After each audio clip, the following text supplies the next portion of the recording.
I was actually in London when I first heard the news. I just boarded a bus to Oxford and had Wi-Fi, so I was just refreshing my Twitter feed when something popped up that there were shootings in Paris. I didn't think much of it at first. It seemed very vague. My coordinator contacted us immediately, like the second I saw the very vague tweet, to make sure that I was okay. She called all of us and emailed me when she couldn't get in touch that way. So um, that was the first sign, I guess, I sort of had that was a little bit more serious. So that whole bus ride, I still had Wi-Fi, so I kept refreshing my feed, watching as like there were more and more details that emerged.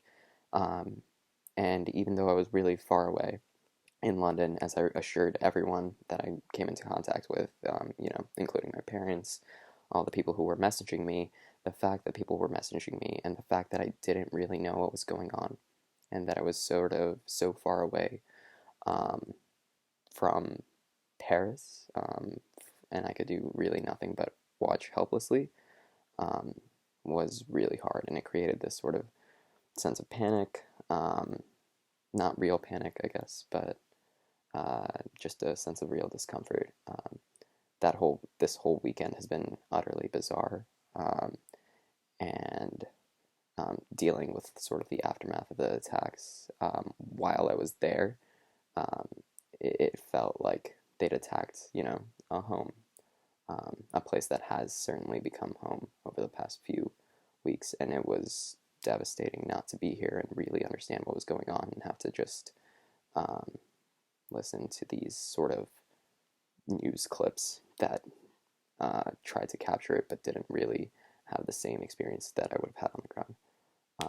So I came back on Tuesday morning. I took an overnight bus from London, and despite all the worries about border checks, everything was pretty straightforward. I got in um, at 6 a.m. and one of the first things I did was go to Place de la République, which is near where the attacks took place and where a lot of makeshift memorials have come up.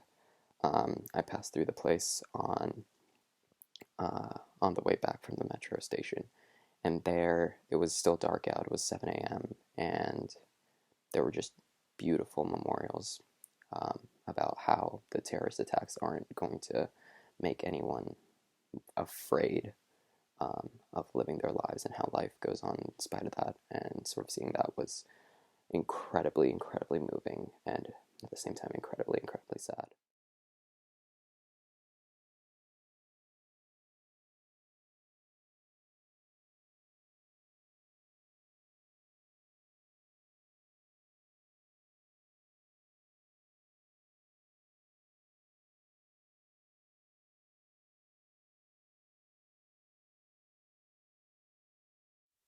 I think it really affected us since it was an area of young people, all young people whose lives were taken.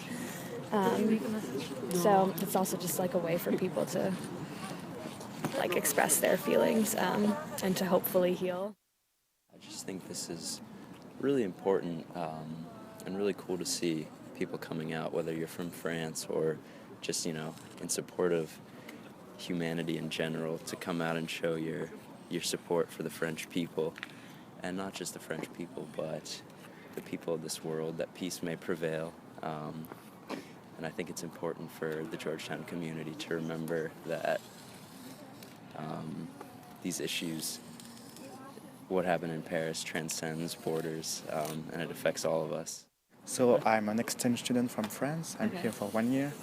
And tonight it was important to be here because, all our friends and family are in Paris now. So it is a way to show that we have some thought for them.